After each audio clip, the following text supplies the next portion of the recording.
চলো অন্ধকার দিকে বলতাম বৃষ্টি হঠাৎ করে বৃষ্টি হচ্ছে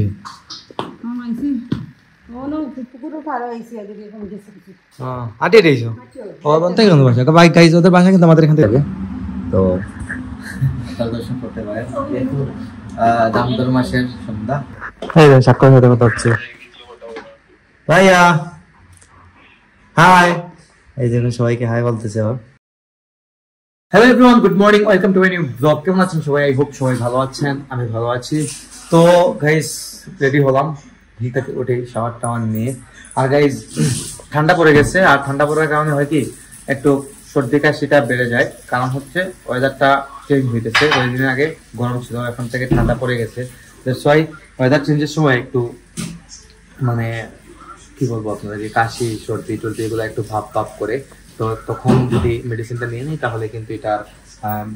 বাড়ে না আর কি তো মেডিসিন না নেওয়াটা ভালো মেডিসিন না নিলে এটা সব বছরে একবার সর্দি কাশি হওয়া ভালো কিন্তু যাই হোক তো রেডি হলাম বাবা আমি সাথে চলে যাবো দোকানে কারণ দোকান তো আছেই আমাদের দোকানে যেতে হবে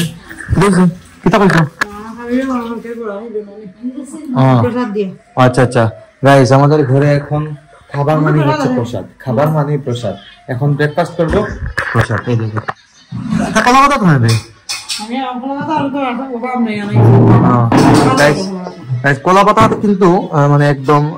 কি বলে এটাকে ফ্রেশ বা এটাকে কি বলে কলা পাতা কিন্তু একদম শুদ্ধ এটা কলা পাতা কিন্তু শুদ্ধ গাইস তাই কলা পাতাতে খাওয়া কিন্তু ভালো আগেকার দিনের লোকেরা কিন্তু কলা পাতা দিয়ে খেত আর আগে দেখতাম ছোটবেলা দেখতাম যখন গ্রামের বাড়িতে যেতাম তখন প্রসাদ সব কলা পাতা দিয়ে দেওয়া হতো তো কলা পাতা এমনিতেই শুদ্ধ তাই এটা বা নিয়ে আসছেন আর এগুলা একটু কি বলে এটা ট্রেডিশন বলতে পারেন একটা যাই হোক তো এটা ধীরে ধীরে উঠে যাচ্ছে ধীরে ধীরে এগুলো উঠে যাচ্ছে এগুলো আর দেখতে পাওয়া যায় না এখন সবাই মানে প্লেট বা থালি খেয়ে থাকে কলা পাতা খুব কমই খায় তো আমাদের বাসার সামনে অনেক কলা গাছ আছে তাই মা বললেন যে এখান থেকে নিয়ে আসুন মাঝে মধ্যে আর নিয়ে এসে এই কলা পাতাতে এই প্রসাদ দেওয়া হয় তো খেতে ভালোই লাগে কিন্তু কলা পাতার একটা আলাদা একটা ঘ্রাণ আছে এই ঘ্রাণটা নিলে মানে এটা যে খেয়েছেন আপনারা তারা বুঝতে পারবেন যাই হোক তো এটা দিয়ে আজকে ব্রেকফাস্টটা করি আর জিম কিন্তু হচ্ছেই না একদমই তো নেক্সট উইক থেকে চিন্তা করতেছি একদম ভালোভাবে স্টার্ট করবো আর কি কি করা যায় যেতে পারি কি না তো প্রসাদটা খাবো দোকানে কাজটা সারবো গিয়ে এই ভাবলাম যে মাত্র শীত পড়েছে কিন্তু হঠাৎ করে এখন শুরু হয়ে গেছে বৃষ্টি দেখো তো ভাবলাম যে বৃষ্টি হবে না কিন্তু হয়তো ওয়েদার খারাপ হয়ে আছে কারণ শীত পড়ে গেছে ভাবছিলাম কয়েকদিন ভালো বৃষ্টি দিয়েছিল কয়েকদিন আগে কিন্তু আজকে বৃষ্টি দেবে সেটা আমি আসলে ভাবিনি আজকে হচ্ছে আমার এদিকে রাস পূর্ণিমা তো রাস পূর্ণিমাতে সচরাচর এরকম বৃষ্টি হয় না ঠান্ডাই থাকে তো আজকে যে ওয়েদারটা করে রেখেছিল ভেবেছিলাম যে বৃষ্টি হবে না এটা হয়তো হয়তো ঠান্ডার ওয়েদার আসলে কিন্তু তা ছিল না এটা হচ্ছে বৃষ্টির ওয়েদার ছিল তো মা বাসায় নেই মা আছেন আমাদের আন্টির বাসায় গেছেন ওখানে অনুষ্ঠানে গেছেন আর এদিকে স্বাক্ষর কল দিছে বাবা কথা বলতেছেন সব স্বাক্ষরের সাথে স্বাক্ষরের সাথে কথা হচ্ছে ভাইয়া হাই এই জন্য সবাইকে হাই বলতেছে আবার বাবা স্বাক্ষরের সাথে কথা বলতেছেন মা অনেক জায়গা ফোন দিয়েছেন নি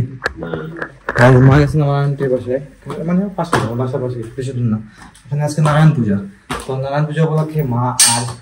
বাসায় যে কাবেরি আসছে কাবেরিকে চিনি কাবেরি আর মা গেছেন আর কি তো একজন তো গাইস একজনকে তো যেতে হবে তাই গেছেন গেটেন করে আসবেন তো ভাবতেছি আসবেন কিভাবে বৃষ্টি তো শুরু হয়ে গেছে ভালোই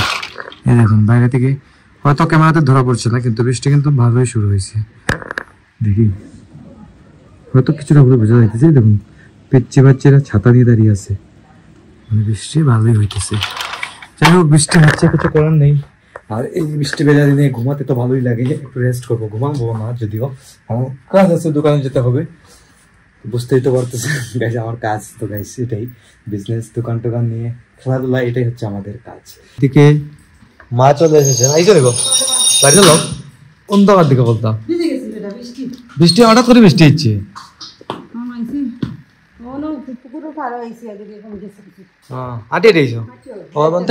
বাইক গাইছে ওদের বাসা কিন্তু আমাদের এখান থেকে দেখা যায় তো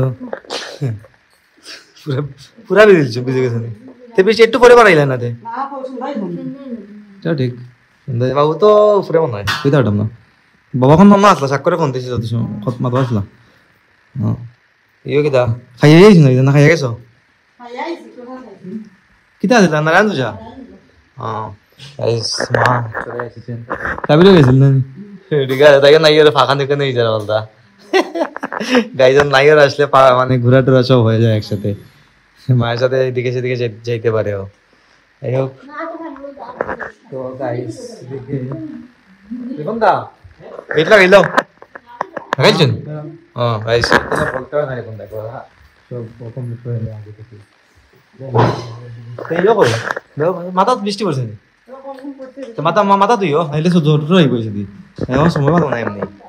গাইস এমনিতে এখন মানে সিজন ভালো না এখন একটু বৃষ্টি পড়লে জ্বর চলে আসতে পারে তো তাই বলছি যে আমাকে যে প্লিজ মাথাটা ধোয়ার জন্য ঠান্ডা লেগে যেতে পারে এই আর কি তো সন্ধ্যার আগে চলে আসছেন তো একটু বসতে পারতেন চলে আসছেন কারণ হচ্ছে দামোদর মাস শুদ্ধ তো তাই ঘরে প্রদীপ দিতে হবে তারপর আকাশ পাখিরা দেখবে দেখাতে হবে মা চলে এসেছেন আমার আন্টির বাসা পাশেই তো আন্টি বলতে আমার মায়ের ননদ মানে বাবার মামাতো ভাই মামাতো বোনের বাসায় গেছিল তা হচ্ছে আমাদের বাসা থেকে হেঁটে গেলে 2-3 মিনিট লাগে এই আর কি তো গাইস এখন দেখুন ঠাকুরঘরের সামনে মা আমি আর এদিকে বসে আছি মাত্র কীর্তন শেষ করলেন সন্ধ্যা কীর্তন সন্ধ্যা তো হয়ে গেছে আমি কিছুক্ষণ রেস্ট করছিলাম আর সন্ধ্যার সময় দেখুন আমাদের ঠাকুরঘর কেমন লাগে লাইট জ্বালা সব কিছু তো ভালোই লাগে তো দর্শন করতে পারেন যেহেতু দামোদর মাসের সন্ধ্যা যাই হোক তো ভালো লাগতেছে এক কাপ কফি নেই তুই বলি তুই বানি না আর বন্ধা দিব পারবে না কাবেরি মারতো না কাবেরি কফি বানাতে পারে না ঠিকঠাক করে আচ্ছা তুই পানি গরম করে দিলাম আমি বানাই না গাইস কাবেরি মানে পানি গরম করতে পারবে কিন্তু আমার কফি অলরেডি করতে পারবে না যাই হোক তো কফিটাকে খাবো খেয়ে ভিডিও এডিটিং শুরু করবো কিছুক্ষণের মধ্যে ব্লগ আসতেছে ফেসবুকে আর ইউটিউবে সকাল 9টায় আসতেছে তো আপনারা এখন পর্যন্ত যারা সাবস্ক্রাইব করে রাখেননি অবশ্যই প্লিজ আমার চ্যানেলটিকে সাবস্ক্রাইব করে সাথে থাকবেন আর ফেসবুক থেকে যারা দেখছেন অবশ্যই ফলো করে আমার সাথে থাকবেন তো দেখা হচ্ছে নেক্সট ভিডিওতে ভালো থাকুন সুস্থ থাকুন thank you so much for watching